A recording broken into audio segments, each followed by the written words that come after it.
নামে পুরবেতে রাবণ বধিলা, গোলকের বৈভব লীলা প্রকাশ করিলা।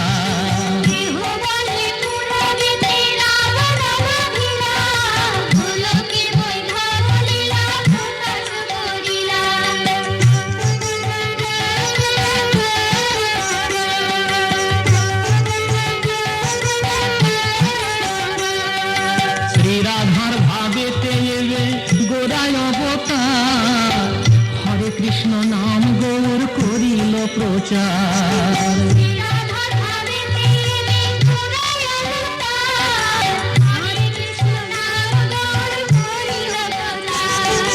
শ্রী রাধার ভাবেতে এবে